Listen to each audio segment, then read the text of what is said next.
strength of its supply chain, I cannot agree more with that statement. We all know supply chains provide organizations with a backbone that ensures operations are run in an efficient manner and that costs remain at sustainably low levels. It is also important for a business to manage supply disruptions that may lead to inefficiencies in the supply stream. One such efficiency that we'll be talking about today is what we term the Bullwhip Effect, whereby a little movement in demand created by a customer, say at the end of the supply chain, snowballs upstream in the supply chain in a destructive manner, and that could lead to unnecessarily large stocks, even outages in stocks, increased costs, and of course subpar service levels, all things we are trying to avoid. So thank you for joining me. My name is Ahmed Ghanoum, and it is my pleasure to walk you through today's webinar, where we will learn more about the fundamental roles of supply chain and supply chain management. Specifically, we're going to be looking at the Bullwhip Effect and the 3 V's antidote to the Bullwhip Effect. The 3 V's, these are essentially 3 high-level strategic directions, I like to call them, through which we can really counter the destructive force of that Bullwhip Effect. Now, this is a live webinar, of course, and you may have some questions as we go along. There is a chat window. Please leave any questions on that board at any time during the webinar, and I'll make sure to respond to those by the end of the webinar. So I'll try to get them as they come along. Otherwise, we'll have a little Q&A session towards the end of the webinar. So the webinar will be delivered in 3 short parts. First, we'll be defining supply chain management. In this first part, we examine the basic blocks of a supply chain. We'll also look at or explore the different flows associated with supply chains. In the second part, we explain the aforementioned Bullwhip Effect in more detail. So I'll be giving you a step-by-step illustration, okay, or an example of exactly what goes on as this demand requirement makes its way from one end of the supply chain, typically upstream towards the source of your product or service. Finally, in the last part, part 3, we are going to be explaining the 3 V's. So these are, again, strategic directions. I wouldn't call them strategic objectives. I wouldn't really call them initiatives. But they're really a bunch of different things that you can do that we can cluster under the 3 titles. I'll let you know what those are as we get to them. Of course, investments across the 3 V's will have to be done in the different investment areas your organization operates in. We're talking about, you know, your people, your processes, and the technology investments that you have. So let's start then with part 1, with an overview of supply chain management. Now, if I ask you to define what a supply chain is, you can come up with hundreds, of different definitions. Now, my favorite definition, the one that pretty much captures the essence of what supply chains are, is we define supply chain as a network of entities that are configured to deliver products and services to customers.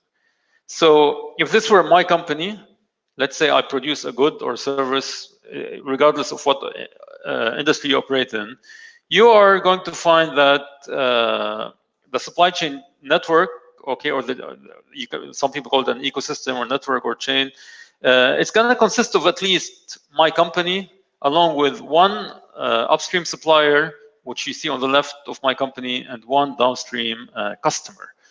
Now, like any other supply chain, you need to have at least, or like any other chain rather, a supply chain will need to have at least 3 rungs to qualify as a chain.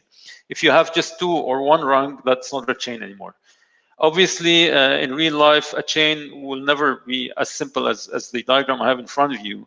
So, for instance, a company might have hundreds of suppliers, you might have hundreds or indeed thousands of customers that you operate with. We're going to keep it simple here just for illustrative purposes. For now, just one thing that I want you to take note of. The work of supply chain professionals cannot be confined or restricted to just what happens at your company. So the fact that we already have 3 rungs in this chain means if you go to your office, you close the door, you cannot call yourself a supply chain professional. A supply chain professional by default needs to be working across these different companies. Now, there are also three main flows that we speak about. So there's a flow of goods. Goods are coming from the left side of your screen towards the right side of your screen. So your supplier produces a product, he sells it to me, ships it to me. I add some value to that product and I forward it to my customer. And that's basically the flow of goods. Of course, that flow might be reversed. We sometimes talk about reverse logistics or reverse supply chains. So if we're dealing with returns, with warranties, or just recalls, that reverse is reversed. So goods will then, in that instance, go from right to left. You have the cash flow, and cash typically goes the other way, right? From right to left. So if I buy something from my customer, I need to give the money to my customer. So money is going from right to left. And then the last flow, which is the information flow, that needs to go not just in both directions, but everyone needs to be involved in that flow of information. Okay, so you can have your supplier talking to your sub-supplier. Your sub-supplier might be a customer of one of your own customers, but essentially information is going to be something we come back to once we discuss the three V's. Now, again, your supplier, okay, is going to have sub-suppliers. Okay, so your contractor will have a subcontractor. As the item that you deal with might actually go back 6, 8, 10 or more tiers down the supply chain, and so the product that you buy comes from a supplier who buys other products to produce that product, and that sub-supplier essentially keeps buying from a sub-supplier until you get to the earth. Now, what do I mean by earth? I mean, you might be plucking apples off a tree, you might be getting fish from the sea, oil from a well, you name it. But that's going to be the left side of the equation. Similarly, your customer may be, a consumer at the end of the supply chain. More likely, though, they're going to be a distributor, or a distributor who in turn sells to a wholesaler. A wholesaler might sell to a retailer before the product actually, or the service actually, gets towards the other extremity of the supply chain. Now, finally, if I want to take a look at my company or any other company in that chain, in other organization, you may find that different functions operate under the supply chain umbrella. So these functions or units may range from the planning unit, procurement, transportation, warehousing, inventory, even production falls under the supply chain umbrella. Now, the scope and scale of these of your supply chain department will obviously vary from one organization to the other. That's going to depend on where you lie, first of all, in the supply chain. So are you operating upstream or downstream? It also is going to largely depend on the nature of the business in which you operate. So say a consultancy's supply chain department will look way different from what you can expect at an automotive producer. So that's supply chain in a nutshell for you. Now, moving on to the second part, a quick definition of what we mean by the bullwhip effect. Now, the classic problem that we all face in supply chain management is the bullwhip effect. You see in front of you here a figure lashing a whip, and when this happens, you're going to see vibrations of the whip actually get magnified the further away you get from the source of the disturbance. We like to think of the person, the figure that you see in front of you, as the end consumer. And then as we move from left to right along the ripples, we compare that to moving up the supply chain all the way back to the earth. Now, in the next slides, I'll provide an illustrative example of how this principle actually applies to supply chains. Keep in mind that this is a phenomenon that is near universal. So it practically applies regardless of your industry, be it, whether you run a farm to fork model, a C2Me, farm to vine, and so on. So let's look at exactly what happens in a supply chain.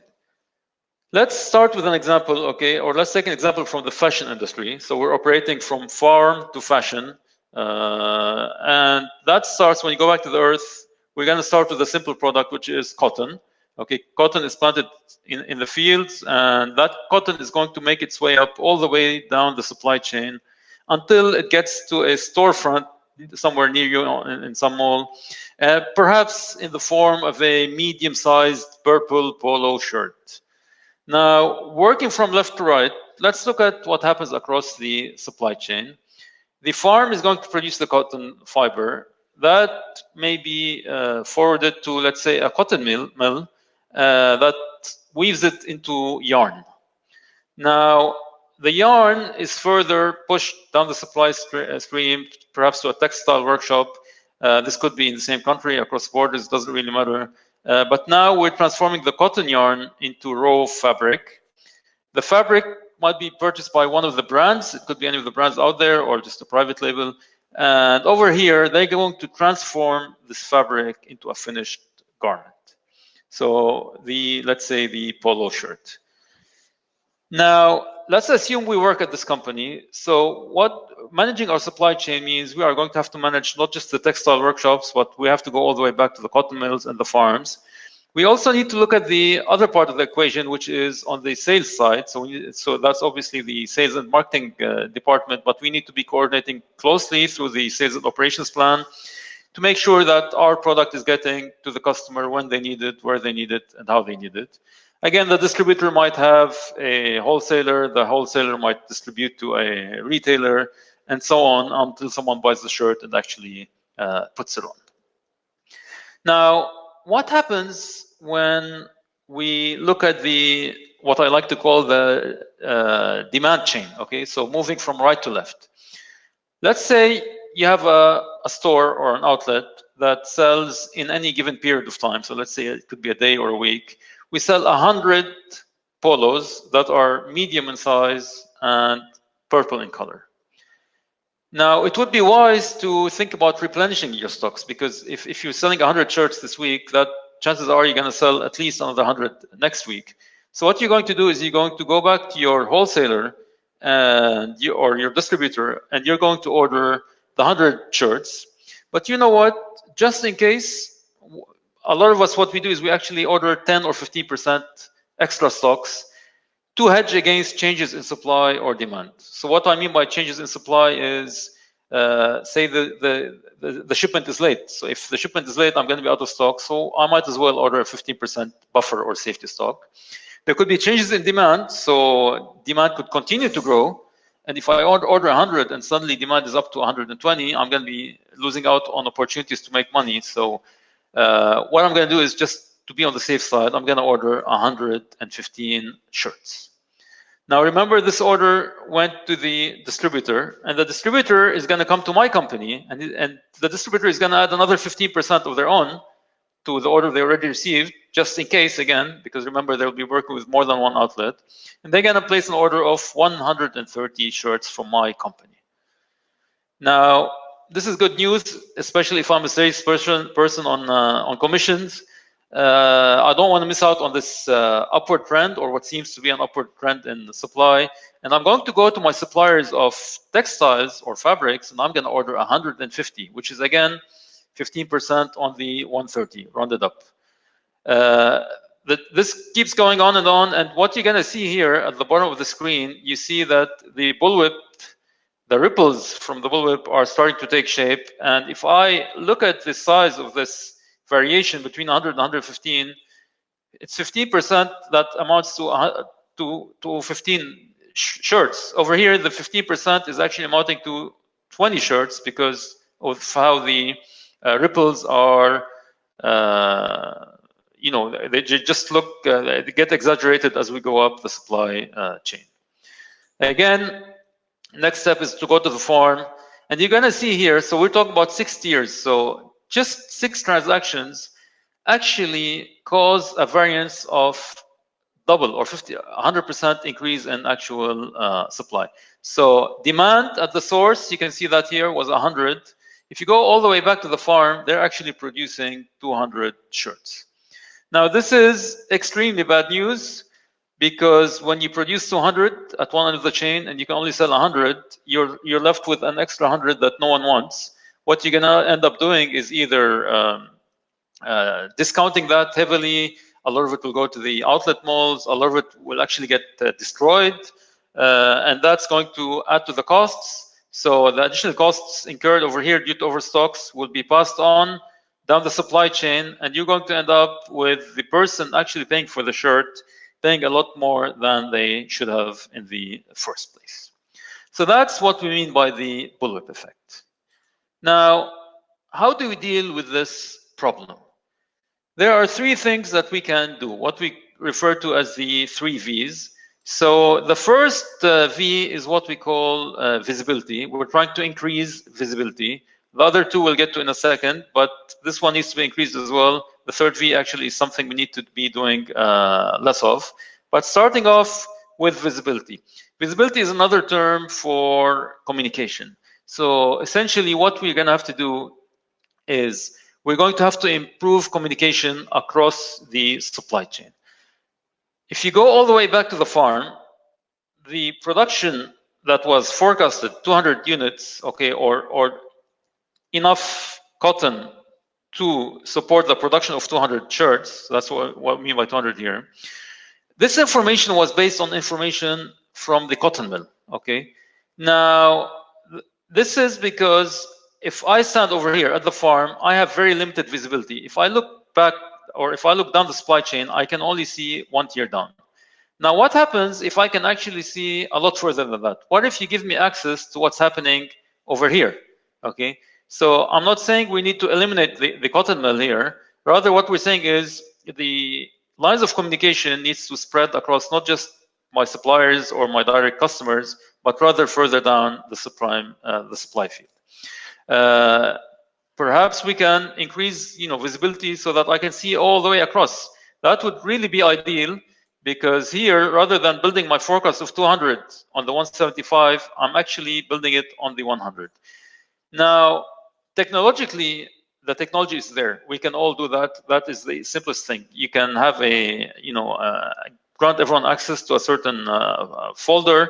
Anytime someone goes to a mall, they buy a shirt, the barcode registers a sale, you can give that piece of information to all the different parties in the supply chain. So the technology is the easy part. The hard part is, how do we actually manage it?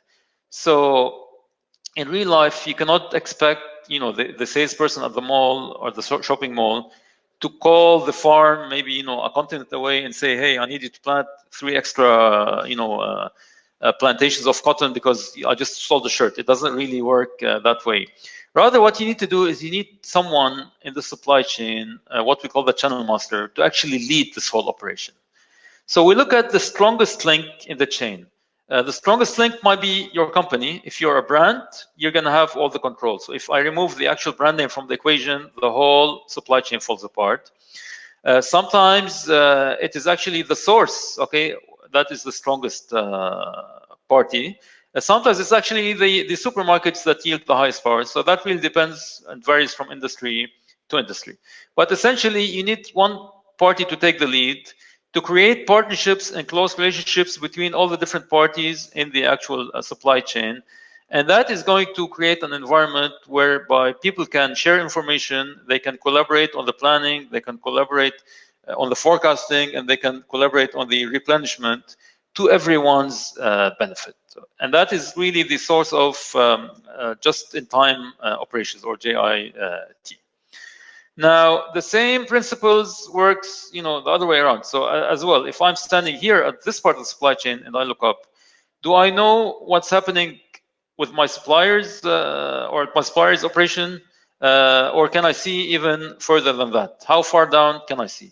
And that's why a lot of the companies, especially you look at the major food retail outlets out there, they want to have complete control from farm to fork. So if I'm saying burgers, I want to know exactly not just what meat is going into my burger. I want to know where the cow comes from. I want to know what the cow is actually being fed, because that is going to give me control over my entire chain. So this is what we mean by improved visibility, and that essentially is what we mean by having a proper flow of information across the supply chain. The whole idea is we have a demand side to the equation and we have a supply side to the equation, and we want these two numbers, the 200 over here and the 100, to be as close to each other as possible. Any variance is going to lead to a loss in profitability. Now, the three main Okay, improvement strategies that fall under the visibility umbrella. The first thing we can do is you can work on collaboratively, like I said, on the planning, forecasting, and replenishment with the different parties across the chain. The second thing we can do is to foster partnerships. And the third thing is to just promote proper communication across the different supply chain parts. Now, the second V is velocity. Another word for velocity is speed in this context. So if I place an order, let's say this is my company, and I have a supplier, which is the textile works. If I place an order today, and the textile supplier says, okay, I'll deliver the shirts or the textile raw material, but that's going to take me 6 months. So if that's going to take so long, what I'm going to be compelled to do is I'm going to order extra stocks, because a little variance on the delivery date might leave me with an extra month out of stock. So 6 months could easily become 7, 8, or 9 months. So if delivery time is high, that's bad news, because that means I need higher safety stocks. On the other hand, if I need my material, and if I place the order and I have my supplier ship it in 2 or 5 or 10 minutes, perhaps through a drone or whatever, there is really no need for me to carry safety stocks anymore. Because even if I go out of stock, I'm going to be replenished, over the next 10 or 15 minutes. So essentially, the faster I can get goods to go from left to right across the supply chain, the healthier it's going to be for my operation. Now, how do you do that? How do you improve the speed or the velocity of goods flowing through the supply chain? The first thing is through supply network optimization. So I need to work on the location of my different stores. So how far is the farm from the mill? How far is the mill from my production site? How far are my clients from my area?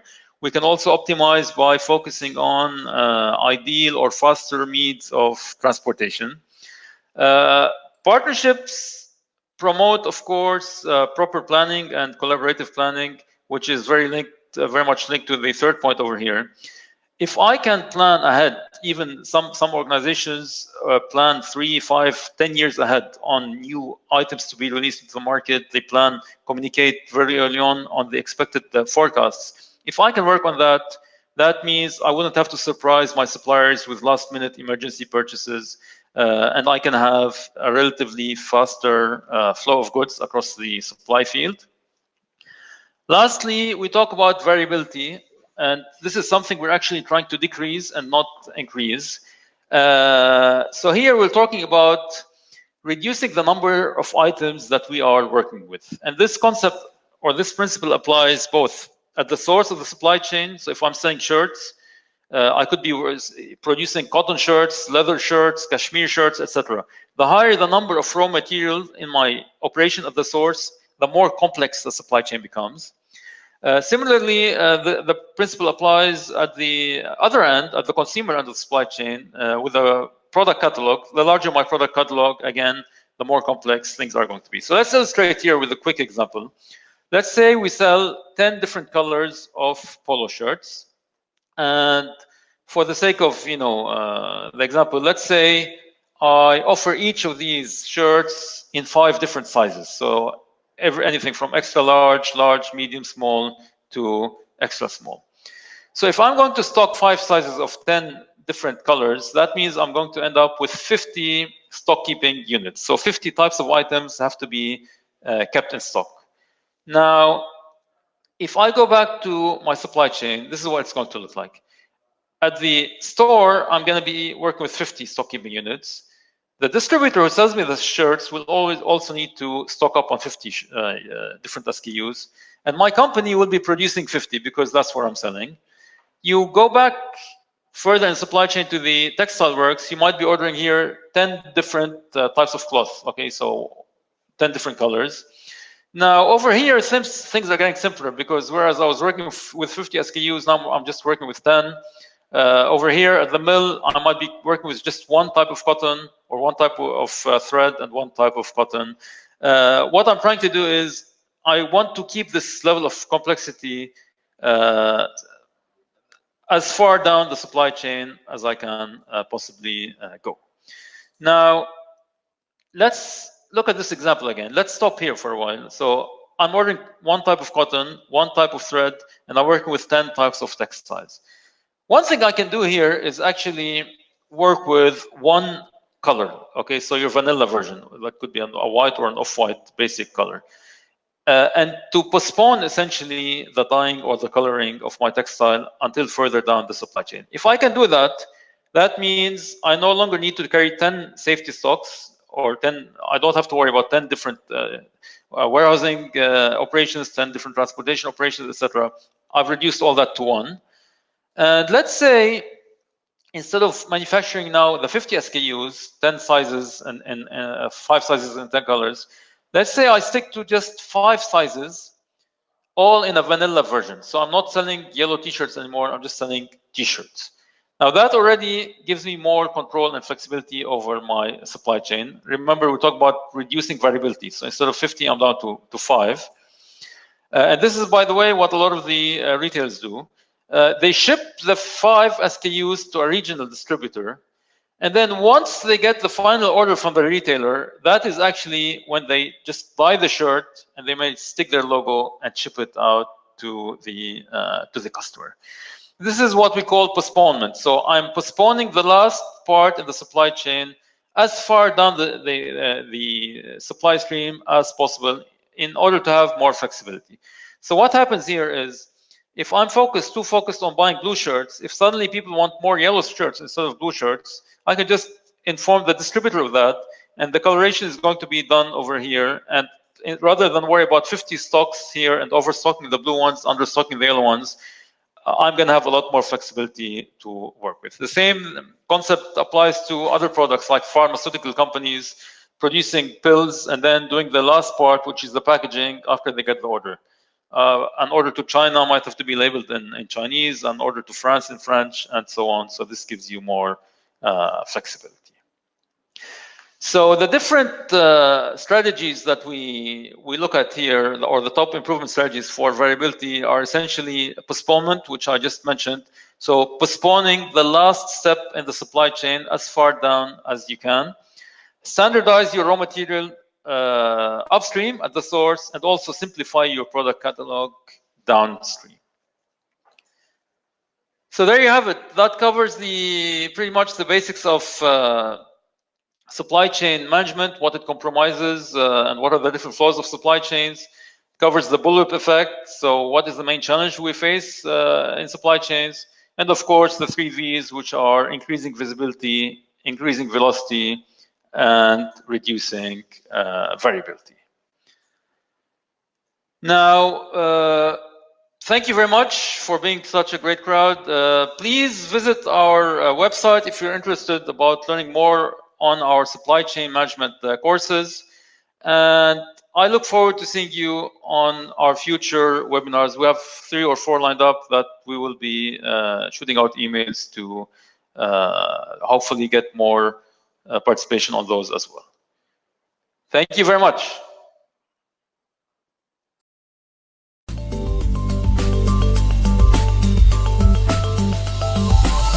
Meirc.com